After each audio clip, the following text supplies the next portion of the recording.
Hello, everyone, and welcome to today's webinar, Accelerate Database Migration to AWS with DVBest. And with that said, my name is Carmen Puccio. I'm a Partner Solutions Architect here at AWS, and I'll be your speaker and moderator for today's webinar. I'm joined by Dimitri Balin, CEO of DVBest, and Bill Ramos, Chief Technology Storyteller from DVBest. So before we get to DVBest, let's talk about a couple of topics within the migration space. When it comes to migration drivers, we see a number of different business drivers for companies who are looking to migrate to the cloud. First, they're looking for an increase in their business agility. Some of our customers are creating business cases where they believe that their workforce can be 30 to 70% more productive and deliver features much faster as a result of migrating their skills and applications to the cloud. We also see a lot of data center consolidation projects, especially in companies that have been active with acquisitions or have experienced infrastructure sprawl over the years. And of course, any cost-conscious organization is always looking for ways to improve the bottom line by reducing their costs. And while there are a lot of reasons enterprises are motivated to migrate their legacy systems to the cloud, oftentimes comprising of tens of thousands of servers or even dozens of applications and data centers, they're asking a lot of questions about how they can do it quickly. So that gets us to potential barriers to cloud adoption. When customers are ready to adopt and start migrating to AWS, they could run into any one of these challenges. I'll talk about upfront expenses, for example. It's important to remember that in cloud computing, it's built around a pay-as-you-go pricing model. So you're only paying for what you use, and there are options in the compute category, for instance, like reserved instances or spot instances that can really provide you with a significant discount if your workloads fall into that model. Fear of downtime during migration. This is really where you need to think about how you're going to build a test plan around your migration. You're going to want to try and build that confidence level, but you also need to take advantage of tools in this space and potentially even partners to assist in the migration to actually shorten those downtime windows to eliminate that fear of downtime. Lack of cloud expertise. We're going to talk about that a little bit later, but this is where you're going to create that cloud center of excellence. And it's really the most critical foundational investment an organization can make. Building that cross-functional team from a diverse group of individuals who are really willing to learn, they're the perfect individuals for your cloud center of excellence. And they're the ones that are going to help create that culture of experimentation and teach others as they progress through their cloud journey into AWS. So we're going to touch at a high level what the foundations are, and then we'll go into each one individually. So we'll start with the business case. When it comes to the business case, this is where you're going to define business drivers and really develop a compelling investment justification. It allows you to achieve a faster time to market. It's going to help in your overall workforce productivity, and it's going to help you gain transparency into your operational costs. People and organization, again, like I mentioned before in that CCOE, this is where you want to find the new roles and responsibilities for the migration, but also post-migration. You need to consider who in your workforce will fill those actual roles. So you're going to want to figure out, how is your workforce going to be impacted by cloud adoption? And you really need to get an executive level buy-in so you have a clear message to your organization about why you're migrating. So when it comes to business case, IT leaders really understand the value that AWS brings to their organization. And it includes cost savings, operational resilience, productivity, and speed of delivery. Building a clear and compelling migration business case, it provides your organization's leadership with that data-driven rationale to support that initiative. And a migration business case has 4 categories, as you see here, and that's the cost analysis, the cost of change, the labor productivity, and the business value. And it's important to realize when building a business case for migration that the following questions would be addressed. Things like, what is the future expected IT cost on AWS versus my existing base cost on-prem? Or what are the estimated migration investment costs? Can you identify or can you get to the expected return on investment? And when will the project be cash flow positive? And what are the business benefits beyond just the actual cost savings? And how will you use AWS to improve your ability to respond to business changes? So as you build your business case and you go through the several phases of evolution, AWS has a series of tools and processes that can help you develop your business case for migration. You can take advantage of our simple monthly calculator, or potentially you could use our TCO calculator. At the same time, you could always engage with a partner to assist in your business case journey. So when it comes to people and organization, I said it earlier, and I feel really important about this. This is one of the most important pieces in your cloud migration journey, and it's important to develop that critical mass of people with production AWS experience as you prepare for your large scale migration. So you need to establish an operational process to form that CCOE. You really want to think about dedicating those people so they're mobilized and can essentially work in the appropriate spaces and work with the appropriate resources. The CCOE will really lead your company through the organizational and business transformations over the course of the overall migration effort.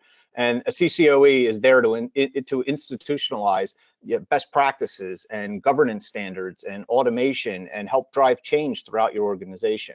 And when it's done really well, a CCOE, it really inspires a cultural shift to innovation, and is essentially it puts that change is normal mindset into place. So when it comes to the methodical migration process, in almost all cases, we believe that the migration process to the cloud looks like this. But as we know, each migration really has its own set of requirements and challenges, and essentially makes them unique. We call this process the mental model, and what you're seeing here is essentially something that was derived from the cloud adoption framework, which is a simple and agile process to achieving sustainable business value with AWS cloud services. So we could spend an entire session on migration process and methodology, and I want to give you this visual representation to take away so you can understand how it's broken up into phases, and you can understand how tools can potentially help you as you go through your journey. So to touch on it at a very high level, the migration preparation and business planning phase, this is where you're going to start to evaluate your readiness to move to the cloud, figure out the benefits that you'll gain to moving to AWS. And this is where you get that executive leadership and communication in place. And it's where you start to build that CCOE that I was talking about before. In this portfolio discovery and planning phase, this is where you do that. What do I have inside of my data center, and start planning to deeply collect and analyze the data about your applications, but also start to build a project plan. And this is ideally where you're going to want to start thinking about tools and not necessarily CMDBs to discover your data center. The third and fourth phase, you'll see it's actually in a circular pattern there, and we believe that's where the migration factory kicks in. And this is where you really start to need to think about using automation in your migration. And as you move more and more applications, you're going to start to see patterns emerge, and you're going to essentially migrate with velocity.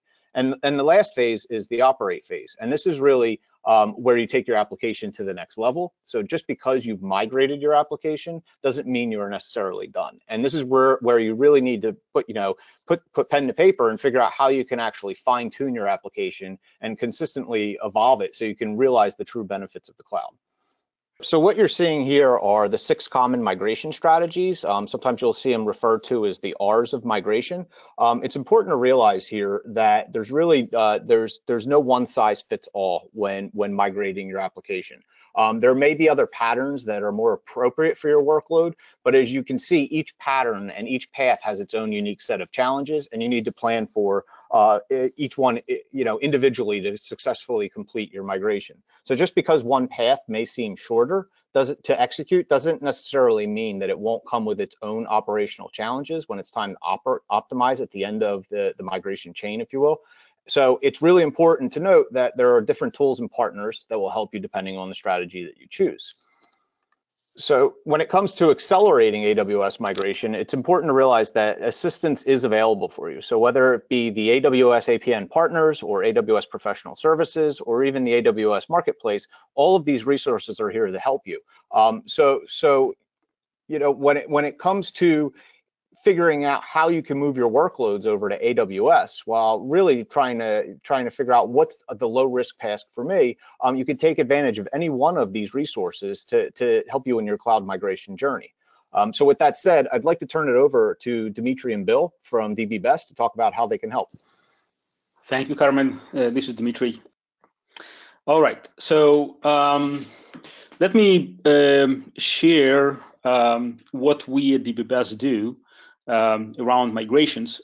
Just a brief history. Migration's been our core competency for many years.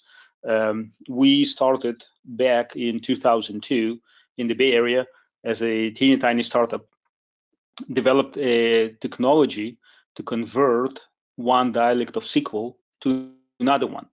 say taking PL SQL of Oracle as an input and producing Transact SQL as an output in an automated fashion, or the other way around.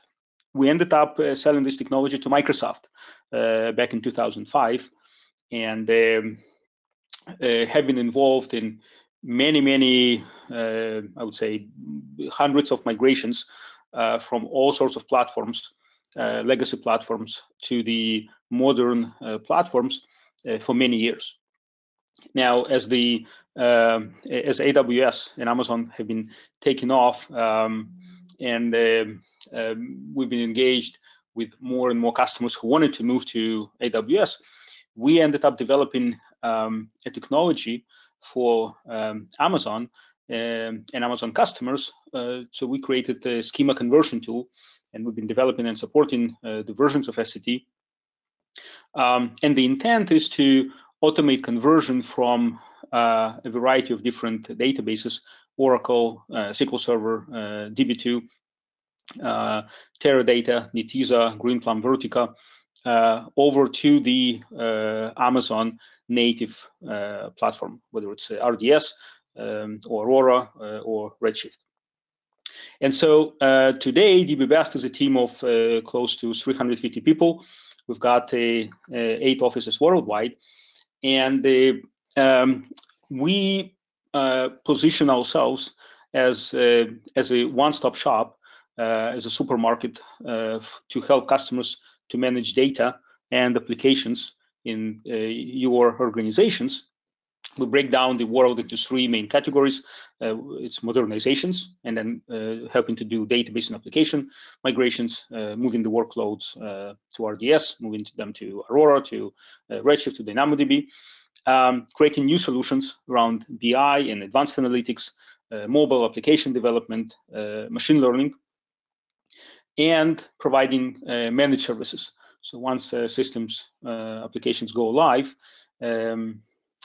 doing the 24/7 proactive and reactive monitoring, addressing all sorts of security, high availability, performance issues, and ensuring the successful run of applications, databases in the cloud and on-prem.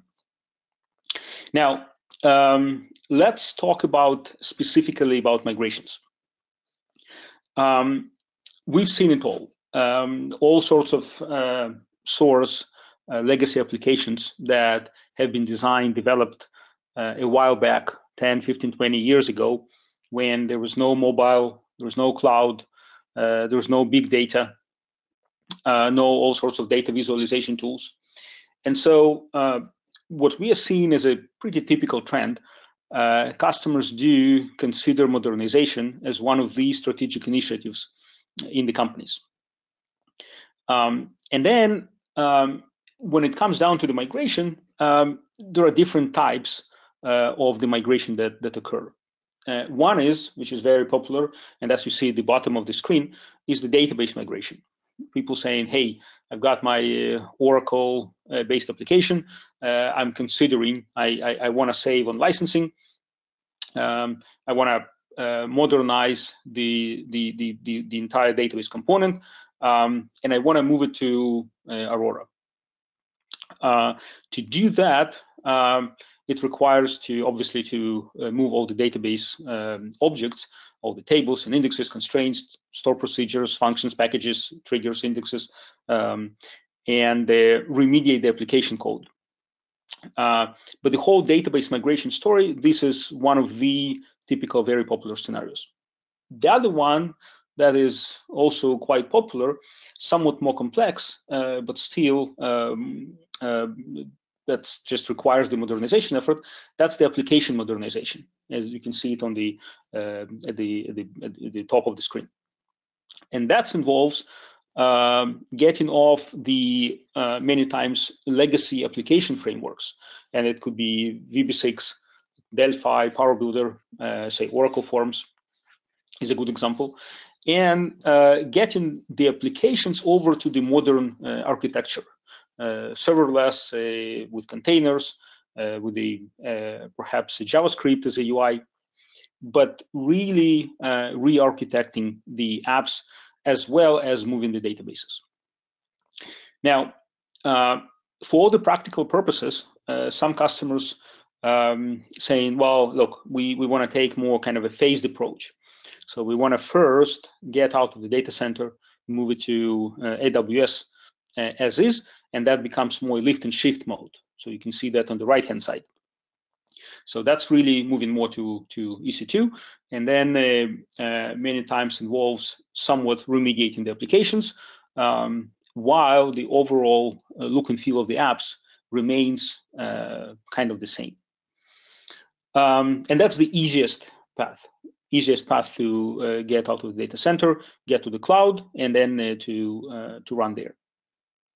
And then on the left-hand side, it's kind of one of these examples of the applications that have been developed many times for the MPP type of systems, for Teradata, Vertica, Netezza, Greenplum. And given the fact that there is a absolutely fantastic offering in AWS, the native one, Redshift, many times it requires somewhat re-architecting the applications, but it's really going after the data warehouse workloads, and that's kind of, we put it in a maybe somewhat separate bucket. Overall, though, the way that we view this whole migration story is to get customers to the latest and greatest, to agree to get aligned of what's the future state would look like from the customer standpoint, and then come up with the path and the roadmap how to get there in the fast, efficient, and cost-effective manner. So from our side, given the fact that we've been doing that for over 15 years and have seen all sorts of workloads, transactional, BI workloads, custom package tabs, relational, non-relational, all sorts of databases and the application frameworks. We many times work with customers to prepare for the cloud adoption and train the people, establish the infrastructure, establish the processes, or update the existing processes. And then we loop in the experts in certain areas, that certain languages or frameworks, APIs or databases, that would help to work side by side with the customer's team to address this whole migration story. And then we automate as much as possible in this entire process. Schema conversion tool and the database migration service are two great examples of the tools, of the Amazon tools that we would use. And I would strongly encourage all of you to give it a try. Let's talk about the process end to end. So we get asked many times, so hey, we understand the value of why to move to AWS. What would it take to get there?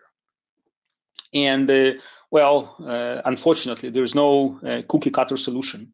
There are a variety of different applications and databases, a variety of different customizations that people make into the existing code.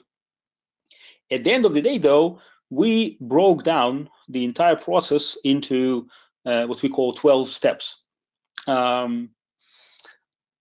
Each one of the steps represents, to a certain extent, a pool of hours that we suggest to allocate towards the project, and do not necessarily happen sequentially. Some of them may happen at the same time.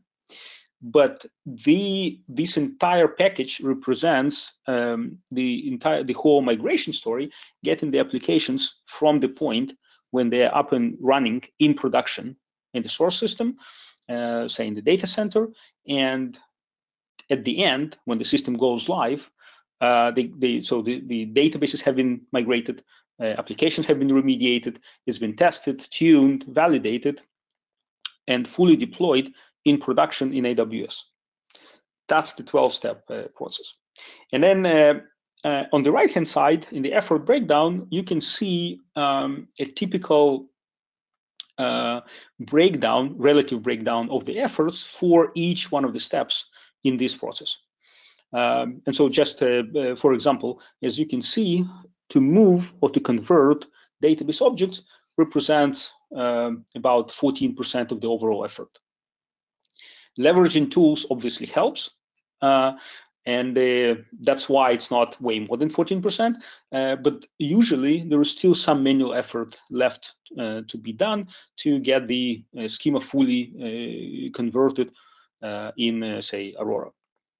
The same applies to the application conversion or application remediation step. The efforts of addressing or converting the embedded SQL statements, whether it's static or dynamic SQL statements, cursor processing, transaction processing statements. These are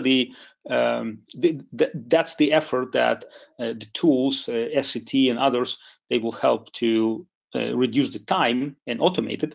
But it's very likely that some manual effort would still be required, especially in cases of, say, dynamic SQL statements that there's no way to fully automate it. One other step that stands out in this list is the testing and bug fixing. So we many times end up working side by side with the customer's teams to do both unit, functional, and system testings of the systems. And then we suggest many times to view the migration as another perhaps major release of that particular application. So the same testing scripts, whether it's automated or manual testing that customers use for their release processes, could be reused for the migration, for the testing of the migrated applications. And then other steps on this list, addressing all sorts of scripts or reports or ETL or any sort of jobs that exist out there, remediate those to make them fully compatible with the AWS. To address data migration, where there's a variety of different ways to move the data, depending on the downtime allowed for that particular application. DMS is a great way to move the data. Sometimes some additional tools or techniques might be required, and usually the effort to do the actual effort to do the data migration is determined during this initial, the first step of architectural design and assessment. We also suggest to allocate quite some time towards the training and knowledge transfer, which is important. Many times we get asked, so our developers or DBAs, hey, they're not very familiar with AWS. What do we do now? So it's an opportunity for them to pick up another skill and learn perhaps another database or another application framework. And even though some people might be reluctant or somewhat reluctant to do that, we would absolutely heavily encourage them to not to be concerned, not to be afraid of this journey, but to embrace it and to get along with it. The other thing that many times happens is that while migrations are going on, new versions of the existing app or the bug fixes or any sort of enhancements occur in the source systems. And so staying in touch, staying aligned with the existing team, application, database teams, and keeping track of all these changes is fairly important. So we put it as a step 11 as a version control task. And the post-production support, obviously, once the system goes live, it's as critical that any sort of support will be provided. And so that's the framework how we suggest to look into migration projects end to end. Many times we end up doing the migrations, all the 12 steps for the certain applications, or we can view that as a somewhat a la carte menu addressing just particular steps in the process. Now, what I would very strongly recommend is to, as a very initial step, to agree on how the future state would look like of that particular application. And we get asked almost every single time to come up with the assessment of the effort. Now, the assessment of the effort is tied to the future state. and in the future state, and as you could see in the previously, it could be lift and shift or modernization, application modernization, or just moving the database. So depending on what's the path, the effort is going to be tied to that particular path. And it could be a phased approach. So agreeing or defining the future state becomes crucial in order to come up with a decent, solid, and cost-effective plan how to get there, how to get to the cloud. And then in terms of the actual conversion, so the steps that are laid out on the slide, converting the schema, application remediation, scripts, making sure that any sort of applications that communicate with the database today, but may not be necessarily migrated, they would be remediated to work against AWS. These are all important steps to take into consideration when preparing and then delivering the migration. So let me turn it over to Bill to demonstrate how some use cases, how the migration is actually done, leveraging tools. Thank you, Dimitri. Okay, so what I'm going to show now is how we can migrate an Oracle database to Amazon Aurora using Postgres. And so, for example, I've got this Aurora cluster all set up on Postgres. So how do I get my Oracle data, my Oracle schema over? So we're going to use the schema conversion tool to do the heavy lifting for us. So I'll go ahead and launch the tool. And what we'll do is to get started, we'll say File and New Project. And so this is the way that we'll establish, first off, what kind of database we're doing. So there are two different applications, and there's transaction mode and data warehouse mode. There are two different ways because there are different considerations when you consider the target. So for example, data warehouse is just a Redshift, but transactional databases, you can go all sorts of things, Oracle to Postgres, Oracle to MySQL, Oracle to Oracle, and so on. In our case, we're going to go ahead and select as our target environment Amazon Aurora Postgres compatible and click OK. So what SCT does then is that then displays two connection user interface items up in the ribbon area there, where we can go ahead and establish our connection to our Oracle database. And so we'll go ahead and load up the schema here. And so SCT is just checking out the database, checking out to make sure that I've got the right privileges with the account to perform the action. There are a minimum set of privileges that you do need to use SCT that are well documented, and the user ID that I have obviously worked. Likewise, when I connect to my Aurora cluster, I'll go ahead and click OK. And again, it's going through making sure I have the right privileges and everything to do the enumeration. The schema I'm going to convert today is this customer schema.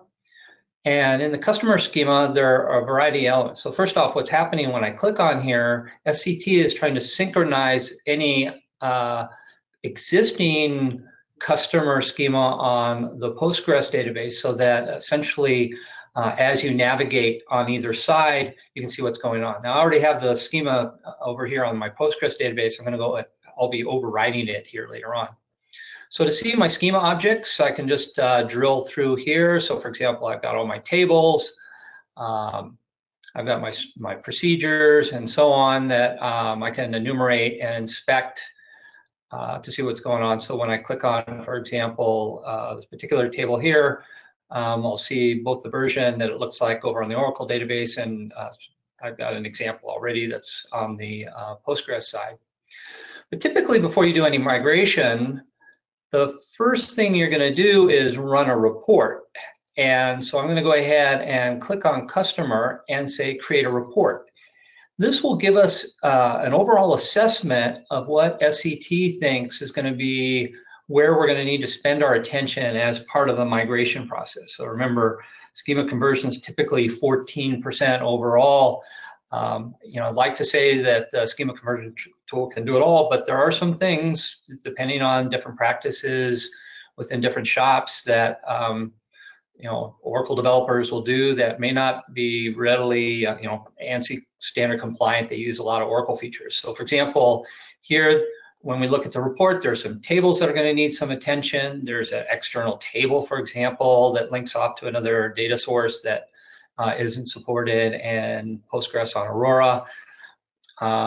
Likewise, we get some various stats on where we may have some issues that require some actions. So in the reporting section, there's also this action items. And what this does is it shows you here the different kinds of things that you're concerned about, and then points you off to the appropriate help topic to help you remediate that item. Now, this is stuff we do day in and day out. The nice thing about SCT is they like you to be successful. So any of these issues that will require issues, you can actually, SCT will create stubs for it, so that at least it will commit that object over to the destination, and then it'll be up to you to go back and fix these items as you need to do that. So now that we have our report, what we can do is go ahead and actually perform the schema conversion. And what this will do is go ahead and overwrite anything you may have had in your existing Postgres database. So you definitely want to be using a test version here and not overwrite your production server. So we've now gone ahead and done the conversion. And what this allows us to do is now take a look at the various items side by side to see how they migrated over. So, here's an example of the customer table. The thing I'm going to look at is down here in my packages, we have a add test employee item. And this is going to show you some of the things that the SCT team has done that's rather clever. For example, is that for, in this case, in the Oracle code for this particular object, it uses this thing called sysdate. And sysdate, while it depends on a time zone setting, it also outputs the date in a very specific way. Now, in order to get Postgres, the Postgres has their own get data function or get date function that would return a date. Unfortunately, its syntax is not exactly, or the way that it outputs the date time information is not consistent with the way that Oracle does. So there's this notion of an external library that's available out there that if you look at your Postgres schema, you'll see this schema here with all these different functions that are used to aid in the conversion process. So what we've done now is essentially created the objects in memory over here at SCT to actually apply these to the database. We're going to go back up to our particular customer schema and select it, and we'll go ahead and right click and say apply to database. And this is where we actually apply the schema definition directly to the database and apply all the system objects, the rules, the operators, any security definitions, all the things that we could map, that SCT could map over. And again, this is doing the heavy lifting as part of that overall schema conversion. Now keep in mind, this does not move the data. Now SCT has ways to link up the data migration using the database migration service. And so there's a way that you can actually set that in the settings. But there's a whole lot of different strategies that you can use for your database migration that Dimitri alluded to prior to that. So for example, if I have a database that is, say, 50 terabytes on the Oracle side, and I want to migrate to that to Postgres, I've got to be worried about my bandwidth from on-prem in my data center to Amazon. Now, unless I have, a direct, an extended pipeline, which I probably want to have anyways if I'm going to do a lot of this, it could take days, for example, to migrate, 50 terabytes worth of data. One of the things that AWS has created to help in that, to help on these migrations is literally ship you this snowball edge. And so we actually have a very nice blog post that talks about how we used a snowball edge to transfer a very large database over to Amazon Web Services. And literally within the console, when you select in the database migration service that you want to use an edge, it will actually ship it to you via UPS.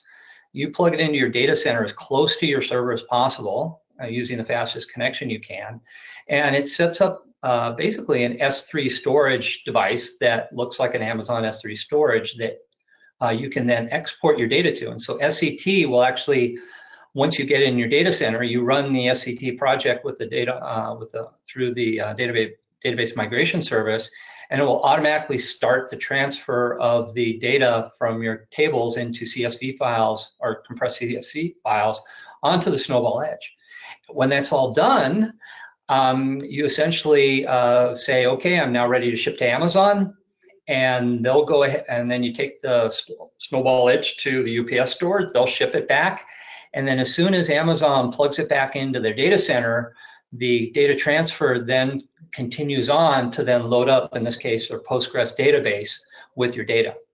So that's one way if you have terabytes of data using Snowball Edge to do that.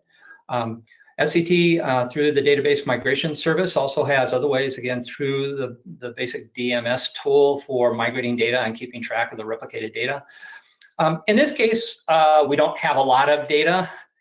And what I have here is just a simple test script that, again, this is another strategy that you may actually use source control, use some kind of automation to create your table. So in this case, I'm just going to go ahead and run the script to add the data that we're going to need later on. Now, to do that, I actually have to execute the entire query. And so now we have, this is again another way of loading data. So there are a variety of different ways depending on the velocity of the data, and or in other words, how many transactions are taking place. Because during the initial data load, you'll want to do the big data load, and then you have to worry about doing incremental data loads over time. And then as you get closer to the switch over to production, you'll want to engage DMS and having it do more replication so that all the data is caught up when you're ready to pull over the switch. So that's one example of using the database using SCT to migrate an Oracle database. Now, in the next scenario, we talked about the Oracle data warehouse migration. What I'm going to do is I'm going to go ahead and close this project and create a new project where I'm going to show what is different with migrating a data warehouse, in our case, a Teradata warehouse, to Amazon Redshift.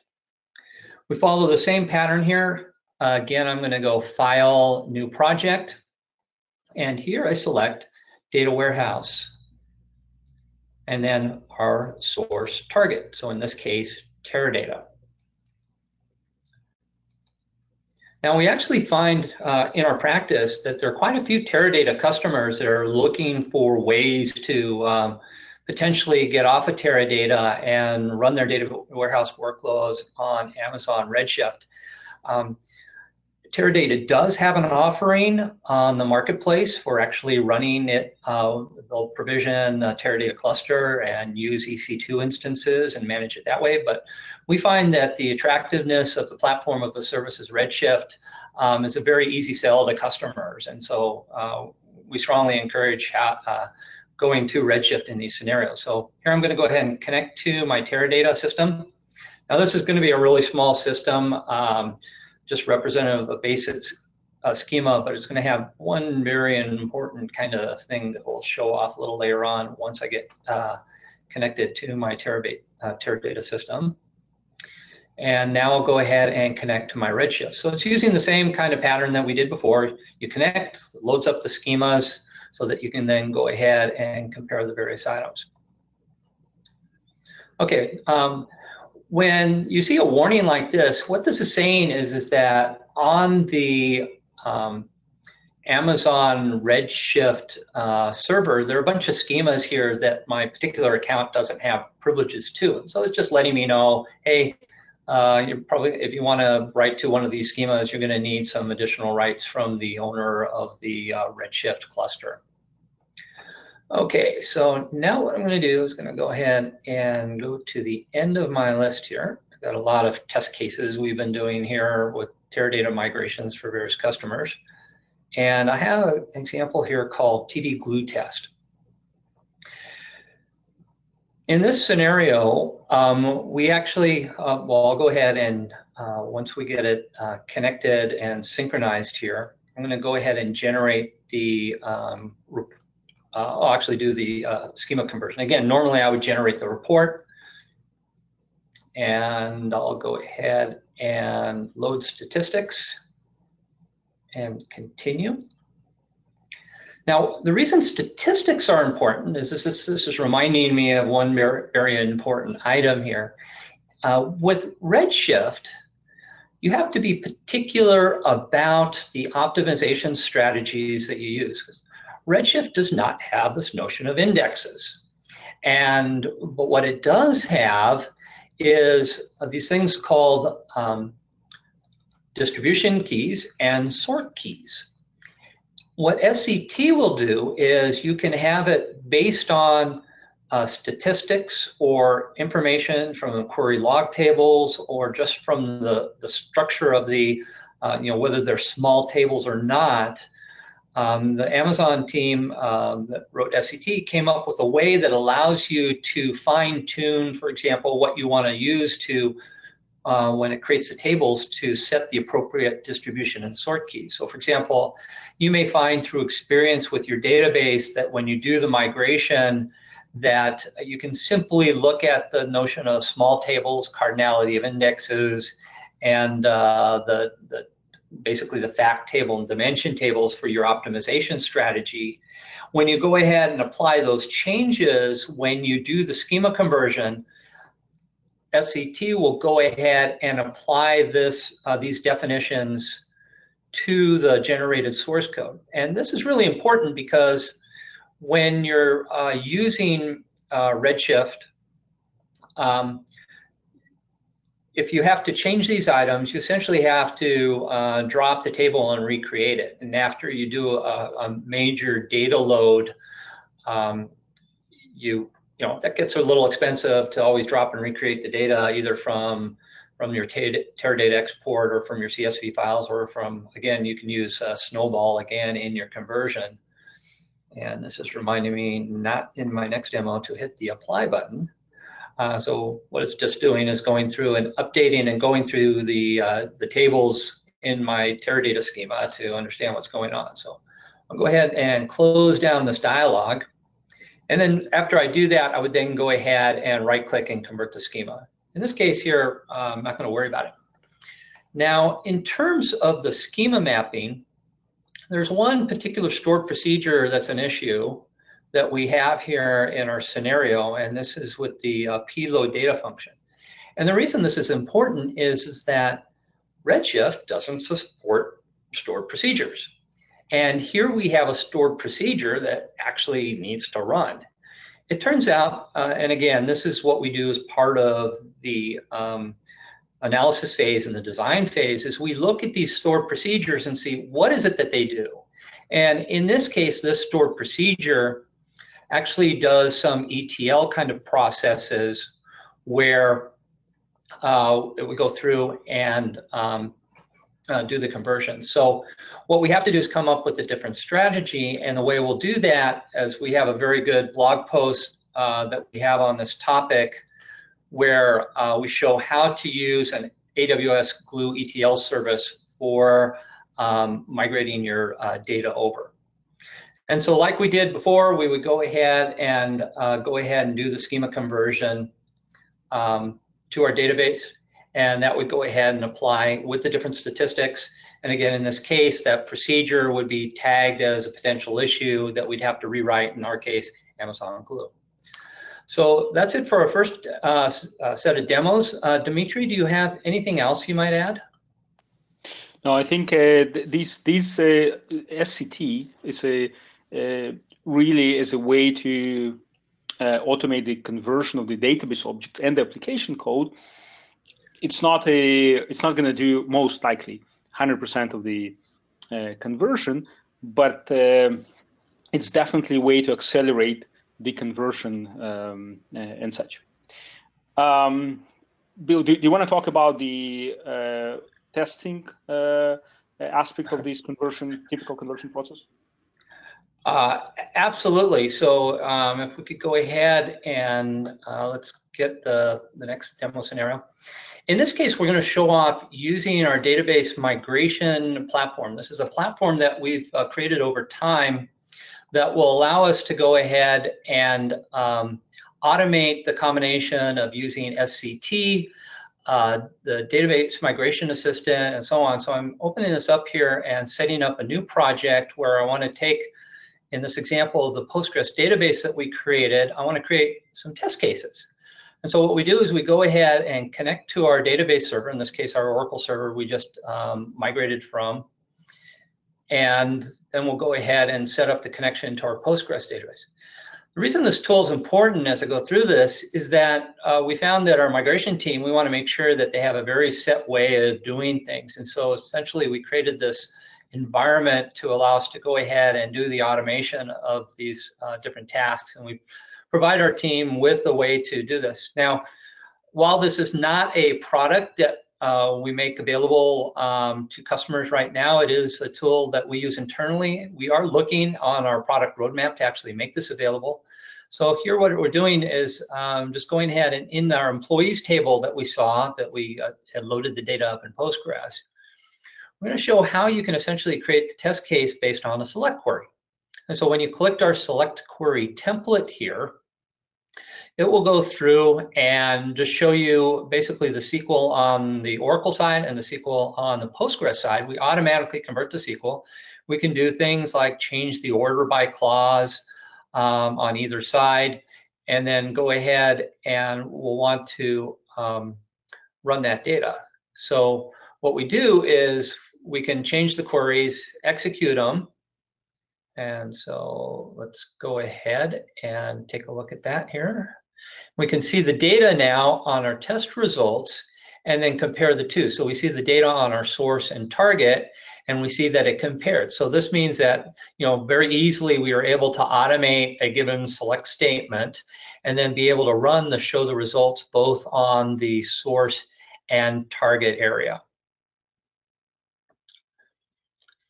Okay, the next scenario I want to show is basically taking that stored procedure that we had for add test employees, and we want to create a test case out of that.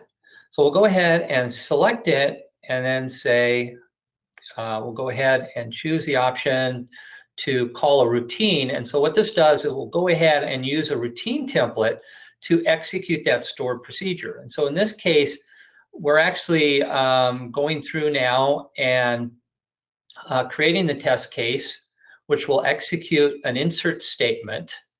And here's where we'll see kind of the difference with the date time function between Oracle and Postgres, because even though our workstation here on the client side has a date, well, we're going ahead and run it first before we add the data. So that's just selecting it. Let's go ahead now and here you see the difference here. So it's flagging this as an error in the date because of the date time difference between our Postgres client or our SCT client running and the actual the Postgres server, which is running using UMT date time. And so this is why this is flagging as an error. Now, since this is consistent, there's a couple ways we could fix this test case. Is that we can tell on the Postgres side to go ahead and set the date time to the current date time. So that's showing off the database migration assistant using our database migration platform, I should say. So what I'd like to do is now turn this over to Dimitri, now that we've shown how easy it is that we can kind of automate this overall process, while I delete here the little test case here. Very good. Thank you, Bill. So as you could see, these are some of the tools that we very highly recommend to use in the migration process. Once the schema gets converted, tested, and validated, and the application has been remediated, obviously we have to go through the performance tuning and put everything together and get to the point of the system up and running in production, being deployed in AWS. And then, as I mentioned before, the training, knowledge transfer, any sort of issues around the version control got to be addressed. and the post-production support is absolutely crucial. So in terms of the entire process, end to end, when it comes down to migrating not just one app, but multiple applications, really going with the, I would say, factory-based approach, establishing teams, focusing on certain areas or certain steps of this entire migration process, turns out to be a fairly cost-effective solution to migrate multiple applications. And as you can see, this whole factory-based approach is pretty well defined. We would heavily recommend to use a variety of tools, the best tools as well as the Amazon tools, to speed up the entire process, mitigate the risk, and such. Now, from the overall engagement standpoint, I would say that we are happy to assist you as a customer with the planning the migration and executing the migration, getting to the point where the schema is converted, application is remediated, it's been fully tested, tuned, and fully deployed in AWS. Next slide, please. Yep. So just sharing the overall story. At the end of the day, we feel many times comfortable going for the fixed price engagements, just because we've done it so many times before. So all sorts of gotchas and issues that we've seen with the customers, we pretty much can anticipate them when going for particular applications. And then just the last point to make around the how do we get started? What do we do next? So we have an offering that we put together to analyze the existing applications and databases, how they leverage, how they use the computing resources today, how they use storage, networking, CPU, IOPS, and such. And we measure those leveraging our product called DBMCs. And then we come up with the roadmap and the plan how to get it over to the to AWS. And so financial analysis and the technical plan how to execute the migration, that is definitely something that we're happy to take a look at. And usually this particular engagement is actually quite helpful for many customers to really understand what they got today and how to optimize the investment they've made into their database applications and infrastructure moving forward in the cloud journey. All right. So thank you very much. Back to Carmen. I just want to thank Dmitry and Bill and the DVBest team for taking the time today and for the fantastic presentation. And I also want to thank all of the attendees for spending their time and joining and listening to us today. Any questions that we did not get to will be followed up via email. And again, we just want to thank you very much for attending. If you have any other questions, please don't hesitate to reach out. Thanks again, and thanks, Bill and Dmitry. Thank you, Carmen. Thank you all.